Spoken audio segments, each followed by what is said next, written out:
একটি শিশুর হাসিমুখ নিয়ে বাসা থেকে বের হওয়ার কয়েক ঘন্টার মধ্যেই তার নিথর প্রতিবেশীর ঘরে বন্দী অবস্থায়। এমন হৃদয় বিদারক ঘটনায় এখন স্তব্ধ গ্রামবাসী। একটা সময় ছিল যখন আমাদের বাবা মার পরে সব থেকে কাছের বা আপনজন ছিল প্রতিবেশী। আমাদের বাবা মারা যখন কোনো কাজ করতো বা ব্যস্ত থাকতো তখন আমাদেরকে প্রতিবেশীদের কাছে দিয়ে নিশ্চিন্তে কিন্তু তারা কাজে মন দিত। কিন্তু এখন এমন একটা সময় বা এমন একটা পরিবেশ তৈরি হয়েছে যেখানে প্রতিবেশীরাই হচ্ছে সব থেকে বড় ঘাতক। কেড়ে নিচ্ছে ছোট ছোট ফুটফুটে ফুলদের। ঠিক এরকম একটি ঘটনা ঘটেছে বগুড়ায়। নিখোঁজ রাকামনির পাওয়া গেল তার প্রতিবেশীরই ঘরে।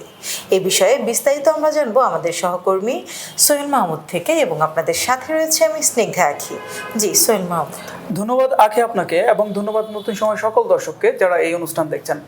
আমরা আজকে আপনাদের যে ঘটনার অনুসন্ধান জানাবো সেটি খুবই দুঃখজনক এবং মর্মান্তিক একটি ঘটনা, এবং এই ঘটনাটি ঘটেছে বগুড়া জেলার আদমদীঘি উপজেলার সান্তাহার পৌরসভার সাহেববাজার এলাকায়। এবং এই ঘটনাটি ঘটে গত 11 জুন বৃহস্পতিবার রাতে। আপনি যেমনটি বললেন, এই ঘটনাটি ঘটেছে 6.5 বছর বয়সী রাকিকা আক্তার রাকা নামে নার্সারি পড়ুয়া এক শিক্ষার্থীর সাথে। ঘটনাটির যদি প্রথম থেকে বলতে যায় তাহলে বলতে হয়, এই যে শিকার রাকামণি, সে মোটর মেকানিক রায়হান উদ্দিন প্রামাণিকের মেয়ে, এবং কিছুদিন পূর্বে তার মায়ের অন্যত্র বিয়ে হয়ে যাওয়ায় সে থাকতো তার দাদি এবং ফুপুর কাছে।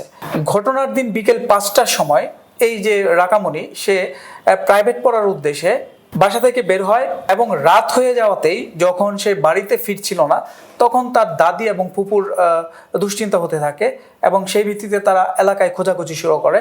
কিন্তু খোঁজ করার এক পর্যায়ে তারা জানতে পারে সে প্রাইভেট পড়তে যায়নি। তখন তাদের দুশ্চিন্তা আরও বাড়তে থাকে, এবং সেই প্রেক্ষিতে তারা কিন্তু আশেপাশে প্রতিবেশীদের জানায় এবং খোঁজাখুঁজি শুরু করে। অবশেষে তাকে না পেয়ে তার বাবার কর্মস্থলে তাকে খবর দেয়। তখনই তার বাবা রায়হান উদ্দিন চলে আসে এবং সেও খোঁজাখুঁজি করতে থাকে। এই যে রাকামণির যে হারানোর খবর, সেটি কিন্তু এলাকাবাসী তাৎক্ষণিকভাবেই জেনে যায়, এবং প্রতিবেশীরাও কিন্তু তাকে খুঁজতে থাকে।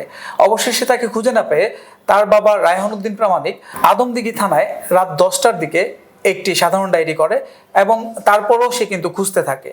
তবে এই খোঁজাখুঁজির মধ্যে তাদের প্রতিবেশী রিক্সা চালক আমজাদ হোসেন, সে বাজার থেকে প্রচুর পরিমাণে বাজার করে নিয়ে আসে, এবং তার স্ত্রীর জন্য সে নতুন কাপড় চোপড় কেনে, যেটি অস্বাভাবিক ছিল।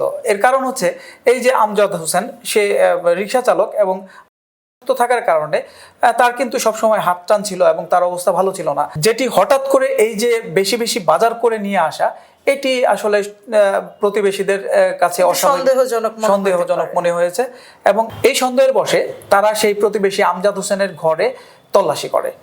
তল্লাশির এক পর্যায়ে তারা দেখতে পায় যে মুরগির খাঁচার পাশে একটি বস্তা পোটলা করা আছে, এবং এই বস্তা দেখে তাদের সন্দেহ হয়। বস্তার মুখ যখন খোলে তখন দেখে কাপড় চোপড় বেরিয়ে আছে।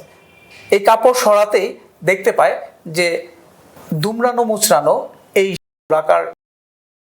তখন এই বিক্ষুব্ধ প্রতিবেশীরা তাদের উপর ক্ষিপ্ত হয়ে ওঠে, এবং তাদেরকে সেই ঘরেই গণপিটুনি দিতে শুরু করে, এবং তাদেরকে পিটুনির সাথে সাথে জিজ্ঞাসাবাদ করতে থাকে। তাদের কাছ থেকেই শুনতে পায় তাদের এই যে এই ঘটনার সাথে প্রতিবেশী বাবু মিয়াও জড়িত আছে।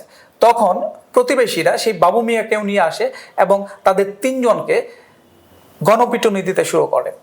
তাদের এই গণপিটুনির ঘটনা তাৎক্ষণিকভাবেই আদমদীঘি থানা জানতে পারে, এবং তারা তখন আদমদীঘি দুপচাচিয়া সার্কেলের সহকারী পুলিশ সুপার আসিফ হোসেন, আদমদীঘি থানার ওসি কামরুজ্জামান, এবং সান্তাহার পুলিশ ফাঁড়ির পরিদর্শক খন্দকার ফরিদ হোসেন তাদের ফোর্স সহ সেই ঘটনাস্থলে উপস্থিত হয়। ঘটনাস্থলে পুলিশ পৌঁছালে তখন এই যে বিক্ষুব্ধ জনতা, তাদের আক্রোশে পুলিশও কিন্তু নিপতিত হয়, এবং পুলিশরাও কিন্তু এই যে আসামি যারা আছে তাদেরকে যখন উদ্ধার করে বা গ্রেপ্তার করে, তারাও কিন্তু বাধাপ্রাপ্ত হয়।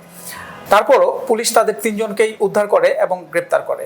পরবর্তীতে এই যে অভিযুক্ত আমজাদ হোসেন এবং তার স্ত্রী বন্যা খাতুন, তাদের অবস্থা সংকটাপন্ন দেখে পুলিশ তাদেরকে হেফাজতে নিয়ে বগুড়া মেডিকেলে চিকিৎসাধীন অবস্থায় রাখে, এবং অপর যে আসামি মোহাম্মদ বাবু মিয়া, তাকে থানায় নিয়ে যায়, এবং এই যে রাকামণির যে সেটি উদ্ধার করে ময়নাতদন্তের জন্য বগুড়া শহীদ জিয়াউর রহমান মেডিকেল কলেজ হাসপাতালে প্রেরণ করে।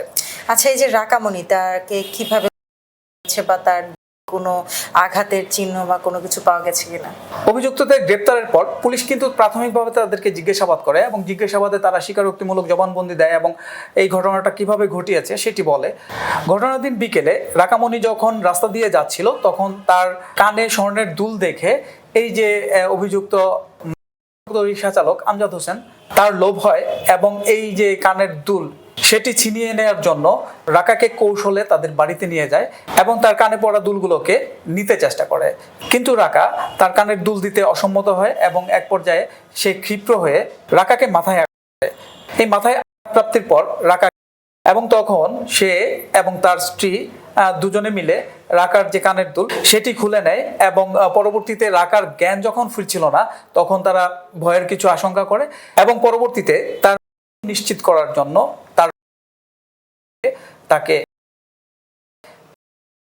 এই যে রাকা সেটি গুম করার উদ্দেশ্যে দুমড়ে মুচড়ে বস্তার ভিতর ঢোকায় এবং বস্তাবন্দি করে এবং পরবর্তীতে এই যে রাকার যে কানের দুল সেটি সে বাজারে বিক্রি করে এবং বিক্রি করার পর সে বাজার থেকে বাজার করে এবং যেটি দেখে প্রতিবেশী সন্দেহ হয়, আগেই বললাম। জি, আচ্ছা, এই যে ঘটনা, এই ঘটনায় আপনার সাথে আদমদীঘি থানার অফিসার ইনচার্জের সাথে কথা হয়েছে কিনা, উনি সর্বশেষ কি জানিয়েছে? আদমদীঘি থানার ভারপ্রাপ্ত কর্মকর্তা কামরুজ্জামান মিয়ার সাথে যখন আমাদের কথা হয় তখন সে এরকমই বলে যে তারা এই যে রাকা হারানোর যে খবর সেটি আগেই তার বাবার দ্বারা একটি সাধারণ ডায়েরির মাধ্যমে জানতে পারে এবং পরবর্তীতে তারা যখন শুনতে পারে যে সেই যে হারানো রাকা তার পাওয়ার পরিপ্রেক্ষিতে যার বাসায় পায় তাদেরকে এলাকাবাসী গণধোলাই দিচ্ছে এবং এই খবর পেয়ে পরবর্তীতে সার্কেল পুলিশ সুপার এবং সান্তার ফাঁড়ির যে পরিদর্শক ফরিদ হোসেন তার ফোর্স সহ সে ঘটনাস্থলে উপস্থিত হয় এবং অভিযুক্তদের গ্রেপ্তার করে। পরবর্তীতে গ্রেপ্তারকৃত 3 জনের মধ্যে 2 জনের অবস্থা সংকটাপন্ন দেখে তাদেরকে চিকিৎসাধীন রাখা হয়েছে এবং একজন যে বাবু মিয়া তাকে কিন্তু আদালতের মাধ্যমে তারা বগুড়া জেলা কারাগারে প্রেরণ করেছে এবং শিকার যে রাকা তার বাবা রায়হান উদ্দিন প্রামাণিক সে বাদী হয়ে একটি মামলাও দায়ের করেছে ইতিমধ্যে, যেখানে 4 জনকে আসামি করা হয়েছে। এর মধ্যে 3 জন তো অভিযুক্ত এবং তাদেরকে গ্রেপ্তার করা হয়েছে এবং একজনকে অজ্ঞাতনামা রাখা হয়েছে এবং উনি আমাদেরকে জানিয়েছে এই মামলার পরবর্তী কার্যক্রম তারা চালিয়ে যাচ্ছে। জি, ধন্যবাদ সোহেল মাহমুদ। ধন্যবাদ দর্শক এতক্ষণ সময় আমাদের সাথে থাকার জন্য। আসলে আমরা অনেক সময়ই ছোট বাচ্চাদের একটু সাজিয়ে গুছিয়ে রাখতে ভালোবাসি, তাদেরকে আদর করে স্বর্ণের গহনা বা রূপোর গহনা, চেন, আংটি এগুলি দিয়ে রাখি, যেগুলি কিন্তু এই সময় অনেকটা রিস্কের হয়ে যাচ্ছে। একে তো বিভিন্ন কারণে দুর্ঘটনা ঘটছে, তার মধ্যে এই যে ছোট ছোট বাচ্চাদেরকে যখন আমরা গহনা দিয়ে বাইরে একা খেলতে পাঠাই তখন কিন্তু এই যে যে সব লোকগুলি আছে বা অসাধু লোক তাদের দৃষ্টিতে কিন্তু পড়ে এবং এইসব গহনা ছিনিয়ে নেওয়ার জন্যই কিন্তু এরকম দুর্ঘটনাও ঘটছে। এবং এই যে আজকের যে রাকামণি কাণ্ড এটি কিন্তু শুধুমাত্র এই কানের দুলের জন্যই হয়েছে। তো এই ছিল আজকের ঘটনা। আজকের মতো বিদায় নিচ্ছি, পরবর্তীতে আবার দেখা হবে অন্য কোনো ঘটনা নিয়ে। ততক্ষণ পর্যন্ত ভালো থাকুন, সুস্থ থাকুন। আল্লাহ হাফেজ। আল্লাহ হাফেজ।